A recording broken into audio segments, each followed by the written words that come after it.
Florida couple asked me, if the Sunbelt is cooling, why does buying still feel impossible? That question is the video. For years, people moved south for cheaper homes, space, and easier living. Builders rushed in, investors followed. Prices jumped, rents climbed, and families got squeezed. Now, listings are rising, sellers are cutting prices, and buyers have choices. Sounds perfect, right? Not exactly. Opportunities exist, but mortgage rates hurt. Insurance can crush the payment. Condo fees, assessments, and excess supply can turn a bargain into a trap. We're visiting Miami, Orlando, Tampa, Fort Lauderdale, West Palm Beach, Cape Coral, Punta Gorda, Northport, Jacksonville, and Naples. You will learn what is breaking, where buyers have leverage, and what to check. Watch before you move, invest, or sign. Look at Miami. Miami is where the Sunbelt story becomes easy to understand. The Sunbelt is the southern strip of America, including places like Florida, Texas, and Arizona. During the pandemic, workers moved south, investors followed, and builders rushed to create homes. Then, migration slowed, mortgage rates stayed high, and the crowd disappeared before the supply did. Miami now has around 140% more sellers than buyers, the widest gap among major American markets in June. More choice should feel wonderful. Instead, many buyers are standing back. The city had more than 10,000 active listings, homes needed around 80 days to sell, and the median sold price sat near $560,000. This is the Sunbelt correction. The boom produced expensive homes, but today's buyers cannot comfortably carry the mortgage, insurance, taxes, and building costs attached to them. The Miami trap becomes nastier when the apartment looks affordable. A buyer sees a condominium price drop and thinks, finally, my chance. Then the building report arrives. Florida now requires qualifying older condominium buildings to complete safety inspections and structural reserve studies. That means associations must prepare for roofs, concrete, plumbing, waterproofing, and other repairs. Those costs can return as higher monthly fees or special assessments. Insurance and flood exposure add another bill before the buyer moves in. Meanwhile, Miami had about 13,300 rental listings in June, up more than 16% from a year earlier, while median rent slipped to around $2,975. So selling is harder, renting is more competitive, and holding the property is expensive. The move is simple: inspect the building finances, request insurance quotes, study reserves, and negotiate before falling in love. Orlando's warning does not begin at a closing table. It begins outside a subdivision where 3 homes compete for one buyer. During the pandemic, families and investors poured into Central Florida, and construction chased them. Now the crowd has thinned, but the houses remain. In June, Orlando had about 98% more sellers than buyers, up sharply from 81% in May. The city also carried roughly 6,170 active listings, 72% more than 3 years earlier. Homes needed around 66 days to sell, almost twice as long as 3 years ago. Orlando did not suddenly become empty. It simply built for demand that no longer arrives with the same speed. The second crack appears when an investor opens the rental spreadsheet. The promise was simple: buy the house, rent it, and let income cover the payment. That promise is weaker now. Orlando's median rent fell about 6.3% over the year to $2,015, while typical home values were down about 2.4%. In May, nearly 2/3 of sales closed below asking. So the owner faces pressure from both directions: softer resale value and less rental income. Buyers should compare rent with the mortgage, taxes, insurance, maintenance, and vacancy. Sellers should price against builders, not pandemic memories. Orlando's opportunity exists, but only when the numbers work after excitement disappears. Tampa does not announce its housing problem with an empty street. It hides it behind a listing, a swimming pool, and a seller who remembers the pandemic. In June, the metro had 70% more sellers than buyers. That sounds serious, but the gap was 80% a month earlier, so the market is cooling without falling apart. Inside the city, 4,790 homes were listed, nearly 67% more than 3 years ago. Homes needed about 64 days to sell, and the median sold price slipped to $425,000. Tampa's Sunbelt hangover is not a crash. It is an argument between yesterday's expectations and today's smaller buyer pool. Then the buyer opens the payment estimate and the cheaper headline stops feeling cheap. Tampa's median listing price was about $479,000 in June, even after falling more than 4% over the year. The 30-year mortgage rate reached 6.55% in mid-July. Add insurance, taxes, repairs, and storm exposure, and a modest discount can disappear quickly. Rent is softening too, down nearly 5% to around $2,240, which weakens the investor's backup plan. Do not buy because Tampa is down. Compare the payment, request insurance quotes by address, and negotiate against growing supply. The opportunity is real only when every monthly bill fits. Did you know a Florida condominium study released this July found that prices fell after buyers absorbed structural risk and new reserve costs? Fort Lauderdale is where that warning feels personal. A unit may face the ocean, shine in photographs, and still carry a storm behind the walls. In June, the city had about 3,440 homes listed, nearly 70% more than 3 years earlier. The median asking price was $650,000, but the median sold price was $560,000. Homes needed 88 days to sell. The Sunbelt correction here is not an empty market.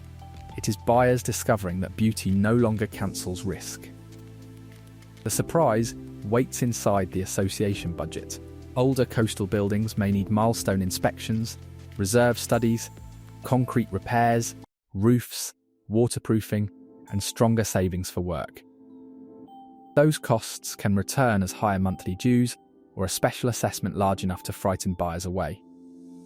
In May, more than 84% of Fort Lauderdale sales closed below asking, showing how buyers are negotiating. Renting is not an easy escape. The city had about 4,222 rental properties in June, almost 85% more than 3 years earlier, while median rent sat near $2,714. Before buying, read the reserves, inspection reports, insurance quote, and assessment history. The view should never hide the bill. West Palm Beach just produced the kind of headline that can fool an entire market. In June, its median sale price jumped 8.6%, while closed sales rose about 23%. That sounds like a powerful recovery. But wealthy buyers were doing much of the lifting, purchasing expensive homes that pulled the median upward. At the same time, the metro still had 86% more sellers than buyers. Rising prices and weak demand can exist together when luxury deals dominate the statistics. This is West Palm Beach's Sunbelt contradiction. The top of the market is moving, while ordinary financed buyers remain cautious, squeezed by high rates, insurance, and monthly ownership costs today. Now step away from the waterfront mansion and follow a listing. City homes were receiving roughly one offer and taking about 85 days to sell, even as the median price reached around $512,000. That tells buyers not to worship the headline. A luxury surge does not mean every condominium, townhouse, or family home is suddenly competitive. Sellers may still face long waits, negotiations, and carrying costs while the property sits. Buyers should compare recent sales inside the exact neighborhood, request insurance estimates, and inspect association budgets before offering. In West Palm Beach, the smartest move is separating the wealthy cash market from the market where regular household math still decides everything. Cape Coral was built as though the boom would never end. Streets stretched outward, investors bought quickly, and new homes appeared wherever empty land allowed them. Then, demand slowed. By June, the typical home value had fallen 6% over the year to about $337,000. Around 3,071 homes were available for sale, and properties needed roughly 3 days to reach pending status. 3 out of 4 May sales closed below the asking price. This is the construction hangover side of the Sunbelt crisis. Cape Coral does not lack houses. It lacks enough confident buyers willing to absorb today's mortgage, insurance, maintenance, and storm-related costs at yesterday's expected price now. The investor problem appears when the rent arrives smaller than the original promise. Cape Coral's average rent was about $1,912 in June, down nearly 2% from a year earlier. In some parts of the city, rents were down by double digits from last year. Meanwhile, the median list price remained near $399,600, and the sale-to-list ratio was about 97%. That leaves owners negotiating on resale while earning less from tenants. Buyers should calculate rent, vacancy, insurance, repairs, and management before calling a discounted house an investment. Sellers should price against new construction and incentives. In Cape Coral, cheaper does not automatically mean profitable. Punta Gorda begins with a number that should make sellers sit down: 8.3%. That is how much the typical home value fell over the year, dropping to about $335,672 by June. Homes also needed around 76 days to reach pending status, while 87% of May sales closed below asking. This is not a tiny seasonal wobble. It is a market where buyers have stopped chasing and started negotiating. The strange part is that lower values have not made ownership automatically easy. A cheaper home can still carry insurance, maintenance, and financing costs. Punta Gorda's correction is real, but affordability remains a separate fight today. Now look at the rental side, because Punta Gorda refuses to tell one simple story. Average rent reached about $2,152 in June, up 5.2% from a year earlier, even while home values were falling. That split matters.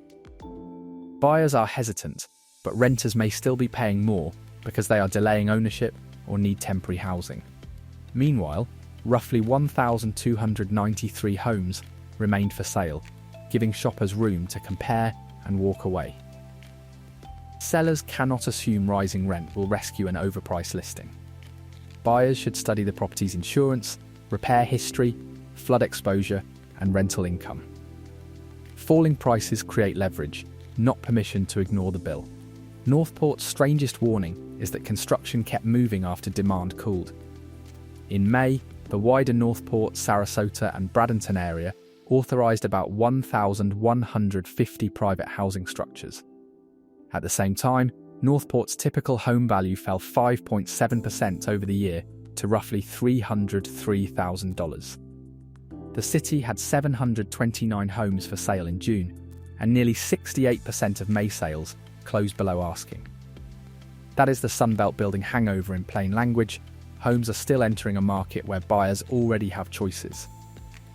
More supply can help eventually, but only when prices, payments, and local demand meet each other honestly. The second problem arrives when owners say, "Fine, I will rent it instead."